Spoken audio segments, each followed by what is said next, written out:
Olá, estamos começando mais um Ação e Meio Ambiente. E no programa de hoje, nós vamos falar de um tema muito atual, o mídia-livrismo. Pois é, talvez você seja um mídia-livrista e não saiba. No episódio de hoje, nós vamos discutir o conceito. Quem é um mídia-livrista? É preciso ser jornalista ou não? E principalmente, e isso é muito importante, qual é a diferença entre informação, comunicação e educação? Vamos lá? Com o advento das novas tecnologias, potencializada pela internet, as pessoas passaram a ser geradoras de conteúdo. Hoje em dia, milhares de pessoas tweetam, têm sites e blogs, disseminando uma série de dados.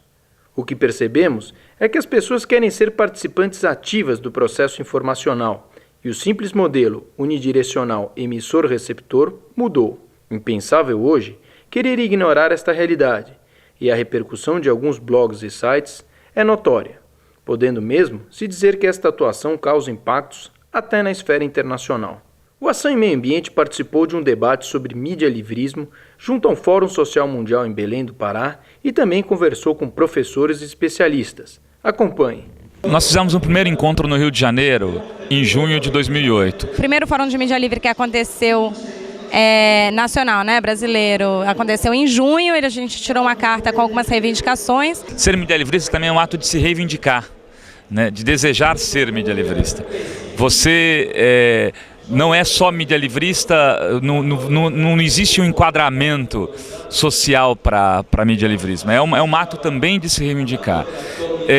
500 pessoas se reuniram no Rio de Janeiro, de diferentes estados brasileiros, para discutir novas possibilidades na construção da democratização da comunicação, num recorte que a gente chamou de mídia livre. O que o Fórum precisa? Ele está, primeiro, trazendo mais gente e ampliando esse debate que a gente fez nacionalmente para o âmbito internacional. Então, acho que esse é uma das funções principais do Fórum Mundial de Mídia Livre, que é ampliar e trazer pessoas de outros países com outras referências para esse debate. Onde vão estar participando representantes do mídia-livrismo, eu inclusive, o Antônio Martins, o Giuseppe Coco, a Ivana, num diálogo com o secretário de Projetos e Programas Culturais do Ministério da Cultura, o Célio Turino, que numa articulação nossa decidiu investir recursos do Ministério da Cultura para o fomento de mídias livres no Brasil.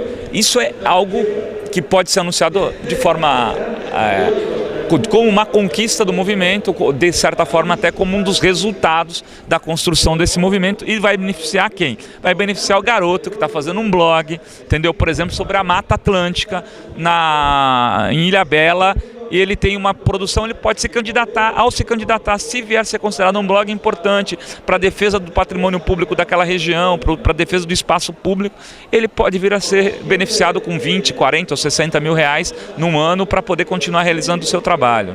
E trazer também o intercâmbio de experiências. Acho que falta a gente ousar em modelos, Então, quais são os modelos que a gente precisa criar, seja para financiamento, seja para produção de informação, seja para distribuição de informação? Nessa questão do debate da mídia livre, a gente precisa encontrar mecanismos para garantir que a sociedade tenha acesso livre à informação, tanto a informação produzida pela própria sociedade como a informação produzida por jornalistas. Hoje nós temos, como foi dito no fórum, numa das mesas do Fórum de Mídia Livre, nós temos cerca de 5 famílias controlando toda a comunicação no Brasil. Isso é impensável em um mundo que pretende ser mais plural e encontrar soluções que não sejam únicas, que sejam soluções possíveis em locais, soluções que não precisam necessariamente ser globalizadas. O mídia livrismo, no meu entender, é exatamente isso, é você ter essa mídia livre, você ter acesso a essas novas formas ou novas ferramentas de comunicação e você poder acessar ou se comunicar com cada vez mais pessoas, com um número cada vez maior de pessoas. O Twitter, você está informando, ou melhor dizendo, comunicando alguma coisa, até porque você informar em 140 caracteres é muito pouco. É muito rápido, você está dando pitadas de comunicação nisso. Então, são mídias que têm acesso a todos. Mas o que eu acho importante, Marcelo, é a gente colocar a diferença entre informação e comunicação. Tá. Informação é aquilo que você vai atrás, você corre, você apura, você levanta e não necessariamente agrada aquele que é o foco dessa apuração. Comunicação, aquilo que vem de graça para você. Aquilo que chega sem você necessariamente querer. Por exemplo, um release é uma comunicação, uma forma de comunicação. Você recebeu aquele release, o lançamento de um livro, um show, o que for, é uma comunicação. Que você transformará em informação à medida que você trabalha aquele release, que você apura melhores informações daquilo que está escrito e publica dentro dessa mediação. Se você publica direto o release, aquilo já não é mais tão informação, assim, que é apenas uma comunicação. O jornalista tem um papel. Tanto tem um papel que mesmo nas ações medialivristas, se você for perceber, boa parte das pessoas que são protagonistas desse movimento são jornalistas. O coletivo Intervoz, que você conhece bem, são pessoas que são formadas nas faculdades de comunicação. Isso vai continuar. Quem vai produzir os veículos informativos de mídia livre com protagonismo provavelmente vão ser jornalistas. Sendo muito sucinto, o jornalista é o mediador da sociedade.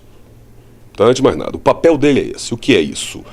Ao fato, à notícia, ele apura essa notícia, faz a mediação e passa para a sociedade. Eu acho que veículos mais complexos de informação ainda estarão sendo feitos sob coordenação de jornalistas. Mas isso não pode ser não deve ser algo limitador. Deve ser a partir das próprias, da próprio campo onde se constrói. Por exemplo, é absurdo eu dizer para minha filha, que tem 18 anos, que ela não pode ter uma rádio no web. E se a rádio do web dela for legal, as pessoas quiserem ouvir, ela vai ter audiência. E se ela for muito legal, ela concorrer a um prêmio, ela pode ganhar. Não pode deixar de ganhar porque ela não é jornalista. Em jornais, matéria informativa, só jornalista. Você é da opinião que só jornalista. Porque eu posso acreditar piamente que um físico possa fazer uma matéria. É um curso superior, está formado. Então eu vou pedir para o físico me fazer um lead. Há técnicas também. Há técnicas que precisam ser vistas. Eu acho que há espaço para toda a sociedade escrever nos jornais, e principalmente jornais e revistas, que são espaços opinativos. São espaços opinativos. A profissão é séria nesse sentido. Tá? No blog, no Twitter, não. Aí é outro caso. Eu acho que aí é um espaço aberto para a sociedade. É um espaço aberto para a sociedade. Sabe? Aí eu não vejo como uma reserva de mercado. Porque não há mediação. Tá? Que eu comentei antes. Aí sou eu, Marcelo, fazendo o meu blog. Eu vou colocar o que eu quiser. Por exemplo, hoje, o principal veículo de comunicação do Acre, gente, é um blog, não é um jornal impresso. É o blog do Altino Machado. Eu me informo por lá e o Brasil inteiro que lê alguma coisa do Acre se informa pelo blog do Altino Machado. O governador do Acre, o Binho Marques, fala primeiro com o Altino Machado para depois falar com as pessoas, com outras pessoas. Isso já está acontecendo. Há rádios comunitárias muito importantes, há produções para o YouTube que tem audiências de 500, 600 mil pessoas de acessos. Então, assim, a mídia livre não é uma construção sem nenhuma realidade. Ela é algo que já está se dando. A revista Fórum tem 20 mil exemplares de tiragem todo mês. Circula há 7 anos. Não é algo que está sendo inventado para contar com alguma coisa. E o leitor, aquele que vai acessar, vai ver e vai tirar suas dúvidas, vai tirar suas conclusões. Mas você há de convir que um blog, por mais sério que ele seja, ele ainda não tem o mesmo peso social que uma revista Veja, que um Estado de São Paulo. Tá? Só para citar 2 publicações. Por essência, quem se reivindica mídia livrista tem que estar associado aos debates da democratização das comunicações nos seus países, nos seus estados. Porque não é possível você se reivindicar mídia livrista e defender, por exemplo, as grandes corporações, o sistema de grandes corporações e a comunicação vertical. Essas são 2 questões que me parecem definidoras aí do que é o conceito de mídia livrista. Esse encontro que a gente está tendo aqui em Belém, ele é simbólico porque ele, por conta do Fórum Social Mundial, ele consegue agregar pessoas de diferentes países, né? Nós estamos aqui agora falando com a França e já tem uma conversa marcada com uma colega do Chile, ou seja, você consegue pulverizar um pouco mais o projeto de constituição de um espaço de diálogo. O que a gente está fundando, o que a gente está construindo, não é um partido político, não é uma organização. É um espaço de diálogo, um espaço para construção e para ampliação de um movimento que já existe, que não precisa de estrutura hierárquica, não precisa de representantes legais ou qualquer coisa que vale. As pessoas estão fazendo a mídia livre, estão fazendo de graça, estão botando no ar, estão fazendo a coisa acontecer. O nosso trabalho é para que essa construção possa começar a pensar modelos de financiamento, modelos de organização, que ela possa se ampliar. É esse o desafio que a gente se colocou e por isso que a gente está trabalhando e construindo esses fóruns de mídia livre. Acho que o Fórum de Mídia Livre ele cumpre um papel importante de articulação e de troca de experiências dos medialivristas, né? Por que a mídia livre hoje é uma questão chave? A mídia tradicional nunca deu conta de representar a diversidade de visões, opiniões, identidades, culturas, etc., que a gente tem no mundo. Com a internet, com as novas tecnologias, as pessoas foram se apropriando desses meios e elas conseguem usar isso como para expressar a sua própria voz, para expressar a sua própria cultura, para criar a sua própria referência. E isso é fundamental, é uma oportunidade que a gente tem e que a gente não pode abrir mão. Eu acho que se a gente olhar para o cenário do planeta hoje, a questão ambiental, por exemplo, faz com que a necessidade de informação seja muito maior do que simplesmente aquilo que a gente tem em canais especializados em natureza ou coisa do tipo. Vamos pegar uma ferramenta tecnológica, de novas tecnologias, que está aí há mais tempo, que é a internet, tá? Que é a comunicação eletrônica. E outra, Twitter, blogs e tudo mais. Todas essas estão mexendo com o jornalismo formal, sem dúvida alguma. Eu acho que a internet mais ainda. Por quê? Porque a internet passa efetivamente informação, né? Às vezes não tão bem apurada, às vezes não tão bem escrita, mas passa informação imediata. Eu tive um vice-presidente do Jornal do Brasil, nos anos 80, onde eu trabalhei, um jornal que, por sinal, sumiu, deixou de existir na sua forma papel para ir para a internet unicamente. Ele falava, isso lá atrás, nos anos 80, final dos anos 80, que o jornal de amanhã, né, ou o jornal de hoje, no caso, o jornal de hoje, ao meio-dia está velho. Isso por causa da televisão e do rádio. Né, parafraseando, eu poderia dizer que o jornal de hoje, ontem, já estava velho.